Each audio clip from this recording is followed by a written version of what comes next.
zaidi, historia ya Rais Paul Kagame wa Rwanda. Kuzaliwa na utoto. Paul Kagame alizaliwa mnamo tarehe 23 Oktoba 1957 katika mji wa Tambwe uliokuwa sehemu ya Rwanda Urundi, sasa ni Rwanda. Wazazi wake walikuwa wakimbizi kutoka Rwanda ambao walikimbilia nchini Uganda kutokana na machafuko ya kikabila yaliyokuwa yanaendelea kabla ya uhuru wa Rwanda. Kagame alikulia katika kambi za wakimbizi nchini Uganda ambako alipata elimu yake ya msingi. Alisoma katika shule mbalimbali nchini Uganda. Kipindi muhimu katika elimu yake kilikuwa alipohudhuria Ntare School, shule maarufu nchini Uganda ambayo pia ilikuwa imesomwa na Rais wa Uganda Yoweri Museveni. Kagame alikaa Ntare School kwa miaka 4, kuanzia mwaka 1972 hadi 1976.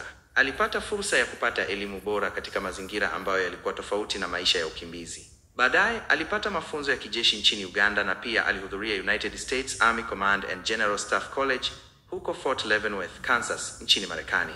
Kuingia kwenye siasa na jeshi. Maisha ya Kagame yalichukua mkondo wa kisiasa na kijeshi alipojiunga na National Resistance Army (NRA) ya Yoweri Museveni nchini Uganda mwishoni mwa miaka ya 1970. Alishiriki kikamilifu katika Ugandan Bush War iliyopelekea kuingia madarakani kwa Museveni mwaka 1986. Kagame alikuwa mmoja wa maafisa wakuu wa kijeshi na alifanya kazi katika idara ya ujasusi ya jeshi la Uganda. Kurudi Rwanda na Rwandan Patriotic Front (RPF).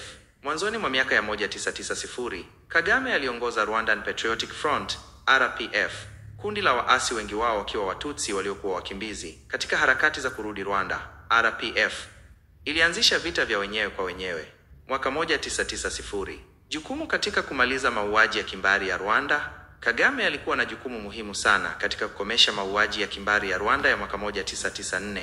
Baada ya mauaji hayo kuanza, RPF ilizidisha mapambano yake na hatimaye ilifanikiwa kuushinda utawala uliokuwa unafanya mauaji.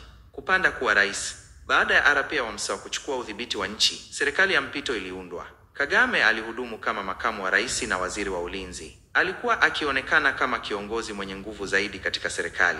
Mnamo mwaka 2000, Rais Pastor Bizimungu alijiuzulu na Paul Kagame akawa rais wa Rwanda.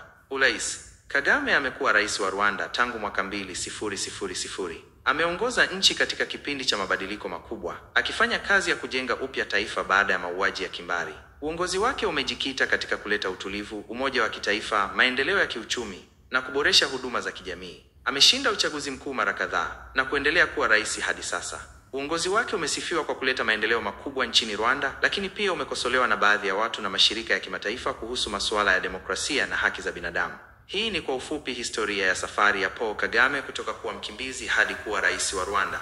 Ni historia yenye mambo mengi na yenye utata, lakini inaonyesha uongozi wake katika kipindi muhimu sana kwa taifa la Rwanda.